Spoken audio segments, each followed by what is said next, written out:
So apparently Stephen A is still angry with LeBron James about their entire situation. He went on a Pivot podcast, and this is like a 6-minute snippet. So we're gonna watch the entire thing and give our own analysis on the situation. But at this point, I believe this is definitely a one-sided beef.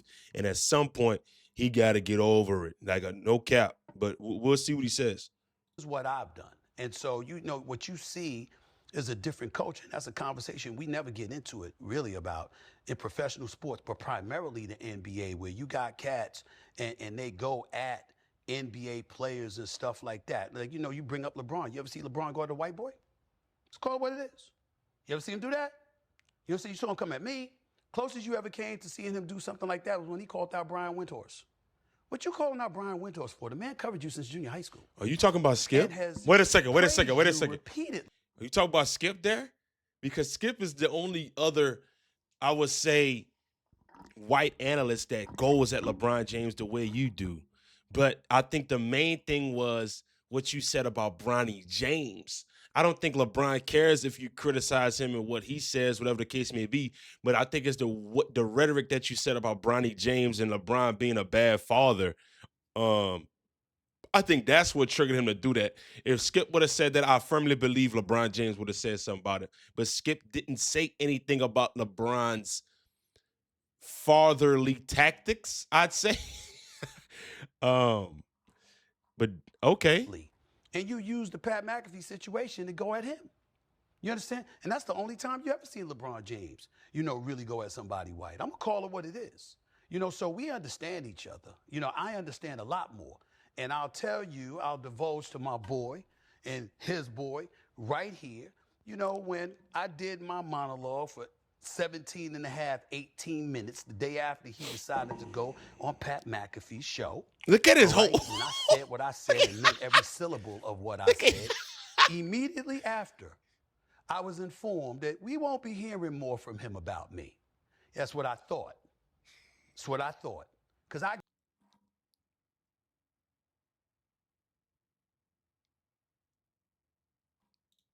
Oh, I didn't mean to do that. You just made. Because if they did, it would ruin their life. You're being professional. But I'm also a proud black man. And I know not only what I've done, what I've tried to do for black men in our industry, black men in the world of sports, covering stuff the way that I do. I might have to call you out sometimes. But you know why I'm calling you out? Because there's a whole bunch of other black people I got to look out for, and they can't make the same errors you just made. Because if they did, it would ruin their life. You're ultra talented, so you could get away with it. So I could talk about how wrong you are, but I need to use you as that example because I got a bigger vision. And the bigger vision is to make sure to shield cats from making those same kind of mistakes that will end their careers. You don't have to worry about that because you're too talented and gifted and you've already achieved so much that you don't have to worry about that. But do they look at it that way? Do they look at the big picture? No. Why? Because they want to hate on you. I've been in this business for over 30 years. There is not a single athlete, a single executive, a single owner. There is no one associated with sports that could tell you they came up to me and said they want to talk to me. They picked up the phone and said they want to talk to me, and I refused to talk to them. And that after talking to me, if I got their perspective, I got you. Because I don't have to agree with you. Yep. But if you're man enough to talk to me and give me your perspective, I have an inherent obligation professionally to make sure that I contextualize your words properly and I present them in a fashion that you asked me to do that. When that doesn't happen, it's because these cats refuse to talk to me. And if you refuse to talk to me, why? What's the reason? Could it be because you don't have an argument? Could it be because you can't sit before me and put your facts up against mine and have a discussion man to man? Because if I'm wrong, I'm going to say I'm wrong. And I've proven throughout my career that if I'm wrong publicly, I'm not going to apologize privately. I will come and apologize publicly. See, with somebody like LeBron, you ain't getting no apology. I'm too little. I'm too meaningless. I'm too insignificant for somebody like him to be man enough to say, yo, you really didn't do that to my son. You were really calling me out. I was the one that, whether it's getting him into the draft, getting him drafted by the Lakers, having him brought up from the G League, putting him up against Tyrese Maxey in the first quarter on a night after he was in the G League the night before.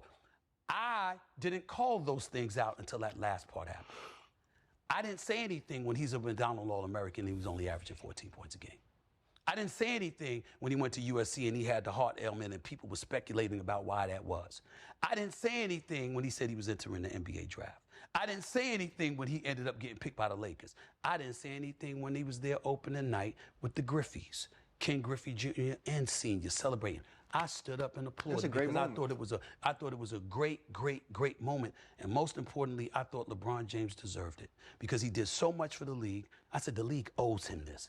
Whatever he wants. If that's what he wants, that's what he wants. And the money, he's underpaid. So I don't care what his son getting paid. Go for it. I think his son's going to end up being a good pro. He keeps working on his game. I said all of these things. It's just that after one night in Philly, I said, wait a minute now. Now you asking us to ignore doing our job. We saw what we saw. He's not ready yet. That doesn't mean he won't be ready. And because of that, you caused this whole brouhaha? Nah, we not backing up from that. No, nobody is getting me to back up from that at all. LeBron was wrong, and he will forever be wrong. And as far as I'm concerned, anybody in this business or anybody that wants to be in this business, especially these athletes with their podcasts that don't see it, well, just consider yourself blind or unethical. Because anybody with professional ethics who knows sports and knows what comes with it knows I did not do anything wrong to that young man. But to paint me as somebody that would attack a child just because I dislike you, it's low. It's low, and that's what it is, and that's where it's going to stay. And the only reason I said it is because you asked me, and it's because My of how I question, my feel, question for and y'all I'm not. is if he clearly dislikes LeBron, how can we definitively take his opinion when it comes to GOAT debates? That's my thing. Like when these guys clearly have a bias towards Michael Jordan, clearly have a dislike towards LeBron, how can we take them seriously in all their debates when it comes to who's the best, who's the greatest of all time? That's my thing. The whole thing with LeBron, I think, stemmed from uh the father comment.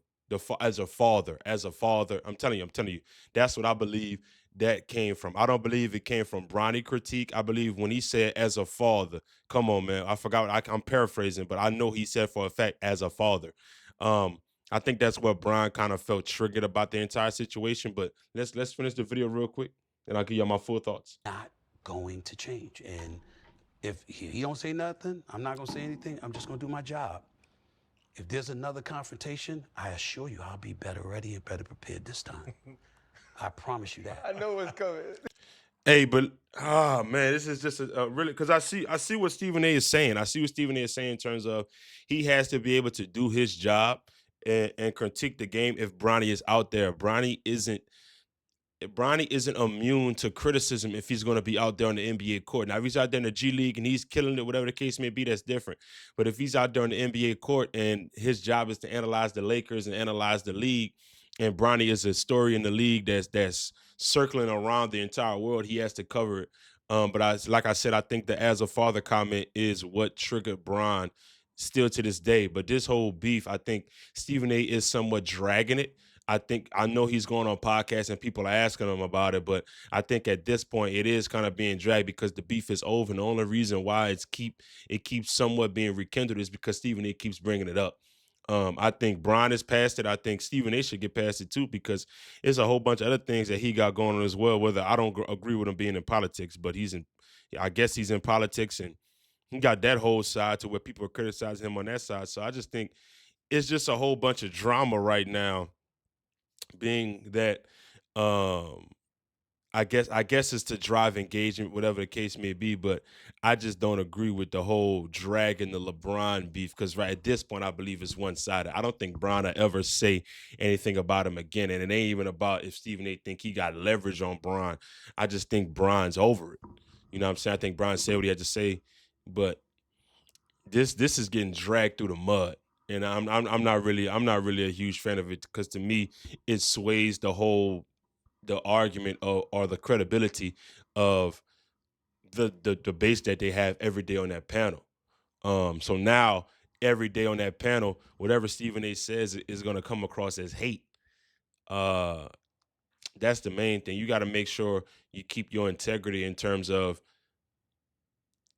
how can I say this? Keep your integrity in terms of how you analyze the game and what's being done consistently without being petty. At the end of the day, he got fans. LeBron James is arguably the greatest basketball. He's the greatest basketball player in the world ever to me, and he got a lot of fans. You just not gonna win. You not gonna win that. You're not gonna win that. Whether you're right or wrong, you're just not gonna win that because his fans are gonna always side with him, and he has more fans than you. So you could always give your side of the argument, but at the end of the day, you got to understand that regardless if you're right, you're fighting an uphill battle. Um, I see LeBron's viewpoint, and I see Stephen A's viewpoint. At the end of the day, can we just move on? Is my thing. So hit the like button and subscribe. I'll see you guys in the next video.